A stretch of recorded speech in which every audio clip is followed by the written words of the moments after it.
Hey everyone, Tin Man here. Looks like we're up against another red-black kind of deck. This deck looks a bit more competitive than the last opponent we faced. No offense to that opponent, but they were playing some suboptimal heroes and probably some suboptimal cards throughout the list. This one's got Axe, Bristleback, Phantom Assassin, Sorla, and Legion Commander. Bristleback is a very good one, as evidenced by this interaction right here. But we luckily have the Assassin's Apprentice to counter it. So we can put Assassin's Apprentice off to the right and curve it in so that Bristleback dies and does not get to proc his Barroom Brawler passive, since he will have died in combat as well, because it says after. So we'll curve that in. And now they trade, and we're still left with Creep. Mercenary Exiles is a card that I've seen played in these kind of decks, and I've played it myself in other variants. I think it's very good. It gives you an option to kind of go all in on something other than, like, if you get to like 24 gold and you just can't spend it on a horn, it makes a lot of sense to spend it on something like a Mercenary Exiles, especially against a deck that doesn't have Slay, because then it can just get out of control. Don't really want to buy anything here. Just want to save up gold for a Horn of the Alpha. Getting the weapon was somewhat appealing, because if I could put it on Axe and there's a creep in front of him, he could cleave over into the Phantom Assassin, or I could just duel the Phantom Assassin. But I think I'd rather just ignore that. We'll trade back and forth 7 for 6. It's lane 3. As we said in previous videos, you tend to ignore lane 3 as much as you can. Sorla Khan doesn't have a great lane to go to. She might go into lane 1 to potentially get an attack, so I think I'll go there to defend against that. She might go in lane 2 as well, I suppose. Nope, she's in lane 1. Guessed correctly. And now we don't have first action, but our first action can be to duel Sorla Khan, and then we can curve this over into the Mercenary Exiles and either force him to use the gold or, use it or lose it. Also of note, we can curve the Assassin's Apprentice before, with Sorla is still in front of her. We can still curve into the Mercenary Exiles, but I think I just want a first action that we get is to duel Sorla, so they don't have any other options. And our opponent did spend 3 of their gold, so probably a Town Portal Scroll or a Healing Salve, perhaps.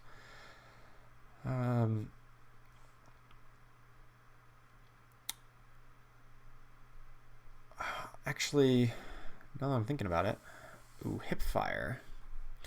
That's actually fine. We were gonna die and this to the creep afterwards, after this duel. Well, actually, do I want to do this? What if I just curve over into Mercenary Exiles first and see what they do? They can't cast anything more with Sorla. They could now have to spend the gold or lose it. And I could actually keep her alive. How much do I care about Sorla versus a duel? I guess we do have the Payday. Ooh, and I'm curving down here, so I want a Payday next turn. And I don't have a good spot for the Stonehall Elite. Maybe putting Stonehall Elite off to the left and hoping it curves in is better. I think that's better, because we're going to Payday next turn. So, never lucky, but whatever. We'll just let... I guess we could gank somewhere. That doesn't help us at all. Legion's Standard Bearer. Okay, now it makes sense to gank the Legion Standard Bearer. I don't want my Bounty Hunter to just die. It's unfortunate we can't use it on hero, but using it on a creep is, in this case, to save our hero is just as well. Because we want to be able to Payday on this lane next turn. After we get massive amounts of gold. So still trading pretty even. We got a lucky curve over to the left. So Axe plus the creep do kill off Phantom Assassin.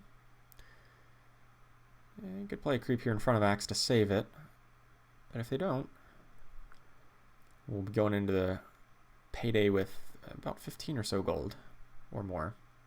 Gank on Phantom Assassin. Okay, I'm fine with that trade. I guess I kind of wanted to duel on lane 1, but it still dies. I got my opponent to use a card instead of us. So we get to preserve the duel for next turn. He does have an unchecked Sorlikon on lane 1, though, so probably want to put at least one hero in there, probably Phantom Assassin. And then I have Black Hero on lane 2. Maybe Sniper on 3. Most likely to stay safe from a Bristleback or something. From one of his heroes on lane 3. I know we're kind of trying to fight on lane 3, and that's not always advantageous. But it's the safest place for a Sniper, and then he can still assassinate to some effect from out of there. Ooh, not the best way these lined up. And I think I'll just wait to payday on next lane, since we'll have initiative. So lane 1 might be gone, since we're down 2 heroes, and there's a Mercenary Exiles as well. I guess we're just down 1 hero. But if we can get, I mean, we're going to have a dominating position next turn when we have over 40 gold. So we can definitely find a Horn. And where would we deploy the Horn? Probably mid lane. Yeah, he's committed even more units to this lane. I don't like giving up lane 1, but just the way the cards have fallen. I guess if we had dueled the Sorla, maybe we have a better shot of contesting this, but I'm fine to abandon this lane here. It's a reasonably slow enough clock that I don't think we'll ever have ancient pressure on us. Unless he has like multiple assault ladders, I suppose.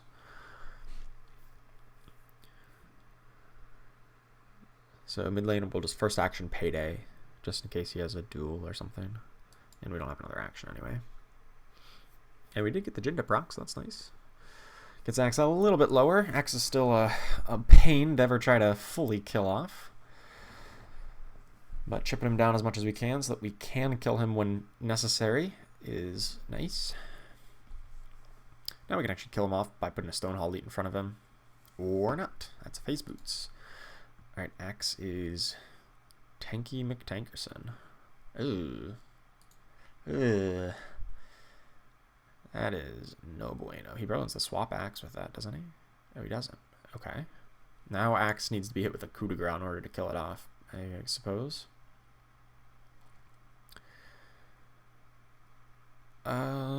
This is probably the last best chance to play Stonehall Elite. Doesn't work in any other lane very well. We're giving up on lane 1, as that's going to be a 2-turn clock over there.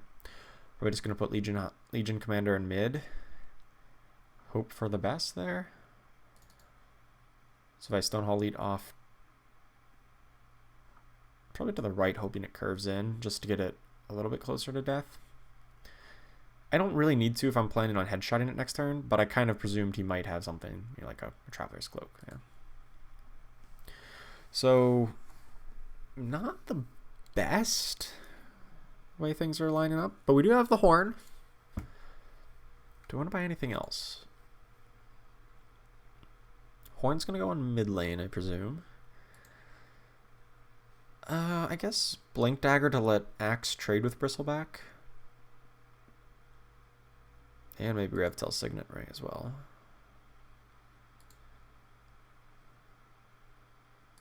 I don't think I need to fully heal anything.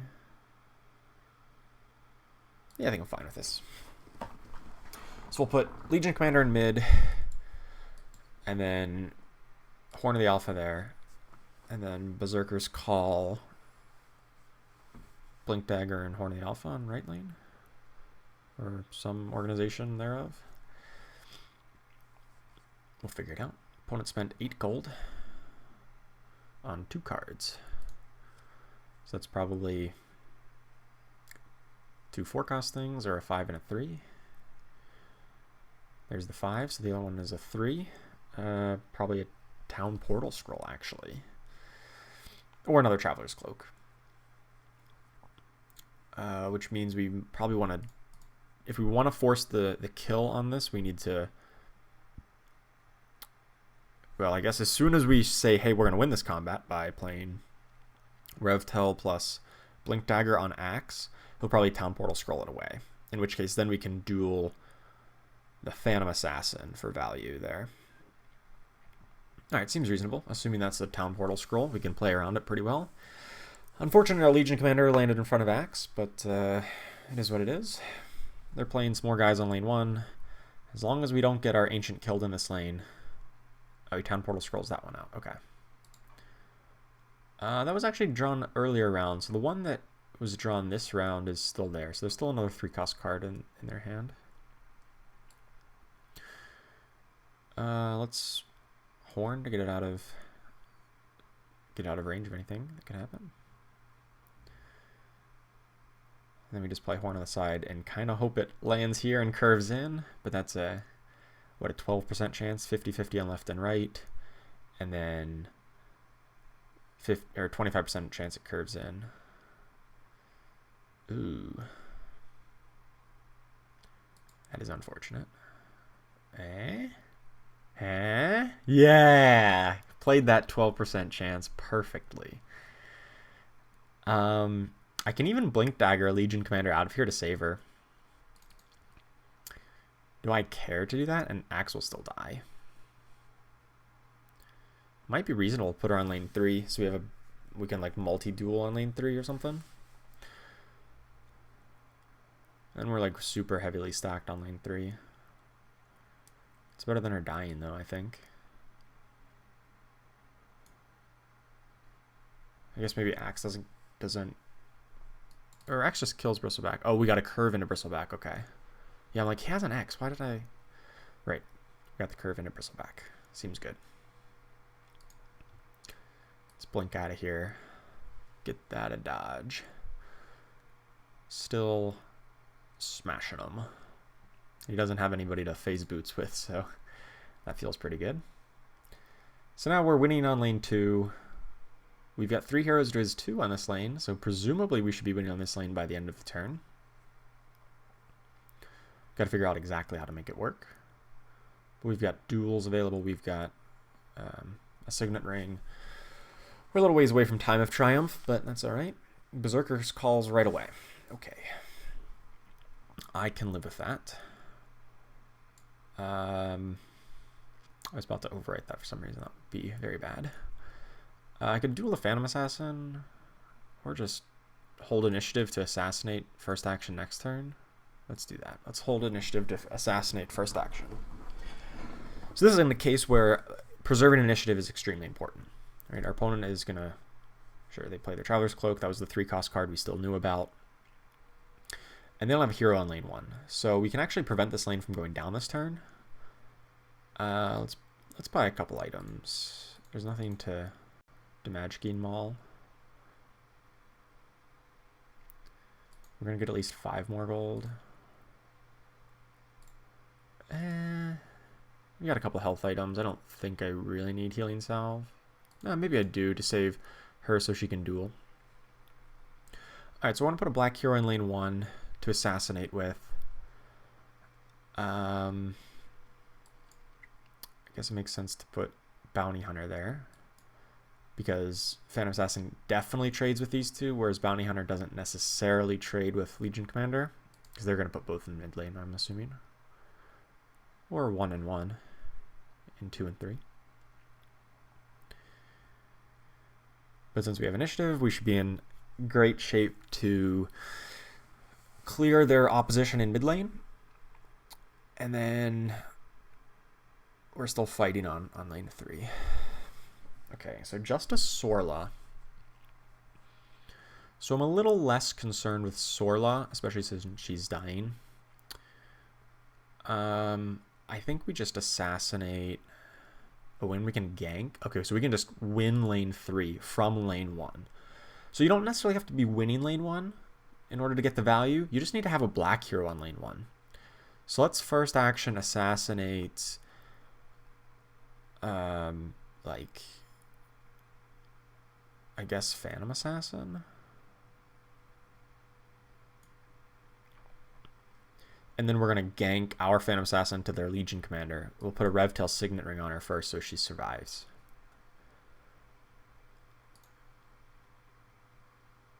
And this lane is still alive, but that's okay. That's going to go down eventually. So we'll see what he does here. There's not a lot that could come out of this Sorla. There could be a coup de grace, I suppose, that would mess up our plans ever so slightly. But it wouldn't even be that horrendous. Oglodi Vandal, that's not relevant. That is just buying time. So that's the disadvantage of the Sorla build of this deck, where Sorla is a very aggressive card. So if she, she doesn't get ahead early with the Oglodi Vandals and the Assault Ladders, you can have a lot of trouble closing out the game, because Oglodi Vandal does not look impressive when it's just used as a blocker. Alright, so we gank over there. PA is still alive. Presumably now he has to blink out. But then if he blinks into lane 3, we have initiative again. That's one of my big gripes with Blink Dagger, is it takes so many initiatives to get value out of it. Okay, I guess I will Healing Salve Phantom Assassin to keep her alive. And now this is still dying because of the -2 armor, so feels good, man.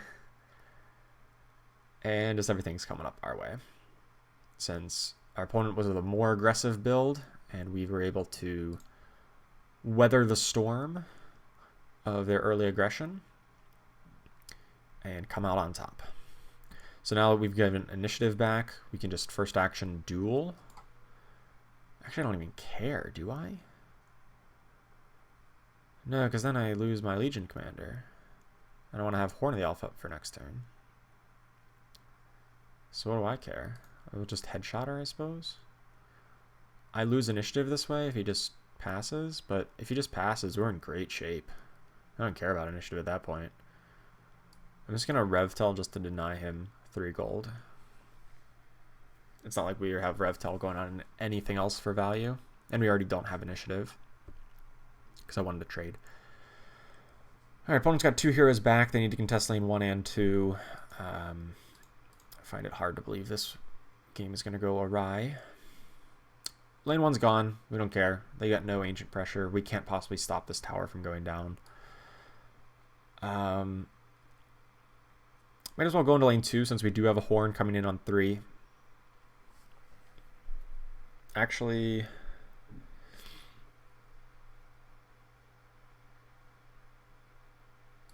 yeah, let's go on 2. Because they're just giving up on 3 since we do have that Horn, and now we've got another Horn. And luckily our axe is far away from their heroes, so they can't Berserker's Call. Not that even a single Berserker's Call would kill axe anyway. Ooh, we can even pick off. We don't have initiative, so we might as well pick off this creep so that it clears. Oh god, all these guys are attacking the creep.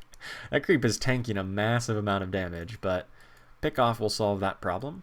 That's why I like pick off over hipfire. Although hipfire does give you initiative back. I wouldn't really play, 3 of both, since it makes the 4 spot pretty congested with pick off and pick off and gank and hipfire. But I like 3 gank and then some number of pick off and hipfire. And for situations like that is where pick off is a lot better than hipfire. We could use it to get initiative back, but we don't care about initiative. We're already in pretty good shape on that front. We actually just first action Time of Triumph, which would be funny. It depends on what he does with his first action, because we have to remember that our opponent could play something like Spring the Trap onto lane 3, which would stall lane 3 even through a Thunderhide Alpha if it curves over. I'm just trying to think of any way we possibly lose this game. But since they spent their mana on not Spring the Trap, I feel safe to Time of Triumph. Still threatening Fatal here.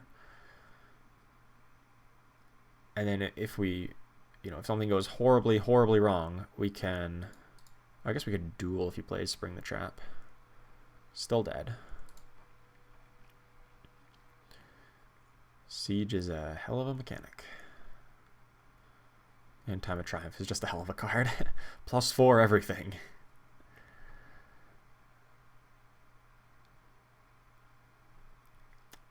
If we really need to, we can play Horn of the Alpha and activate it to get another 6 siege guaranteed, even if it curves into Bristleback. and then or play it on lane 3 and replace the horn if something goes horribly wrong. But I don't think anything is going to go that wrong with 2 mana left from our opponent. So we successfully gave up lane 1 and still managed to take the win here. Not always the case. When you give up lane 1, you tend to lose games in my experience, but in this case our opponent was playing a more aggressive version, and we channeled their aggression into a lane that was not winning so quickly. I mean, they just killed the tower this turn, and on our attacks this turn we're going to kill both of their other 2 towers. So we're able to parry their initial blows and come up with a win with our superior late game, since we're not playing stuff like Oglodi Vandals and Assault Ladders and as many Disciple of Nevermores, presumably. So sweet. 2-0 in this constructed gauntlet. See you in the next video.